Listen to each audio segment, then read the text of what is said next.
Well, the current economic turmoil has made capital preservation extremely difficult. Well, our next guest today says in today's global marketplace, investing overseas is essential to making a portfolio profitable.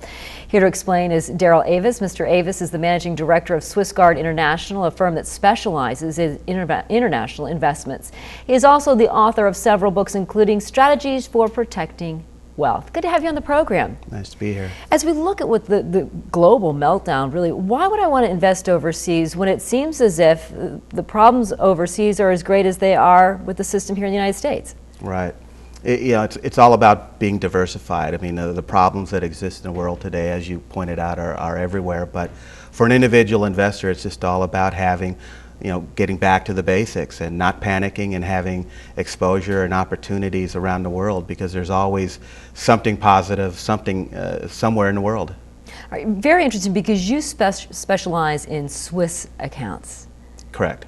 And we think often here, if we've watched movies and read novels, that the Swiss bank account is really for nefarious purposes. This is the drug dealer, this is the mob boss that has the Swiss bank account. Right.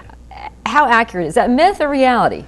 For the most part, it's a lot of myth. I mean, certainly the tax, as you said, people that are looking to evade taxes, money launderers, drug smugglers and so forth, that's always going to be an element that exists in the world. But in terms of Switzerland, the laws are very, very explicit.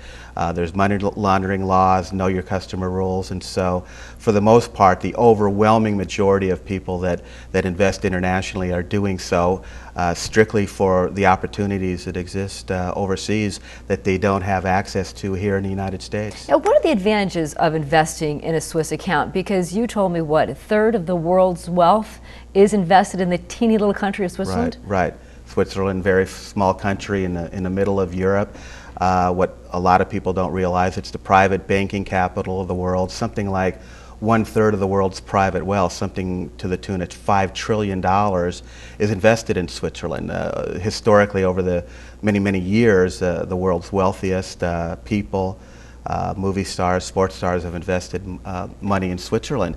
And the primary reason, as I said, is that they have access through that platform and through that as a base for their international investment opportunities. They have available to them investments that they can't get access to in the United States. As one example, there's something like 55,000 mutual funds in the world, and yet only about 7,000 of them are available to U.S. investors due to regulatory constraints and other issues. And so through having a base in Switzerland, they have access to a whole range of investments that they not normally would be exposed to. That's interesting, because then I would think the choice of money manager or account manager in Switzerland is essential if you're not going to have a strict regulatory framework that you're working within or mandated by the Swiss government or banking regulators, that you really have to know who you're investing within in Switzerland. Right.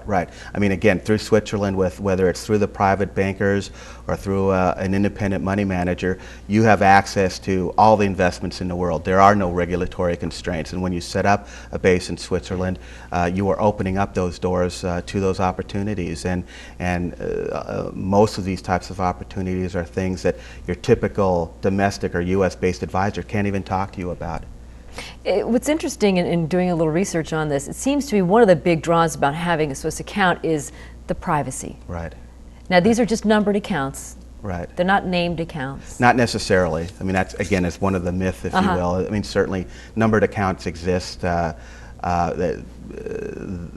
is largely myth, though. I mean, their numbered accounts are there and available to Americans, but bank secrecy laws goes back to 1934, before the war, and it just literally is just that under Swiss law, bankers are not allowed to divulge information about your account to any third-party individual or governmental agency, for that matter. How would a person go about doing this? Is there a minimum amount of investment you have to have? Do you have to research who you have to choose a particular, either a broker or a company that you're going to go with?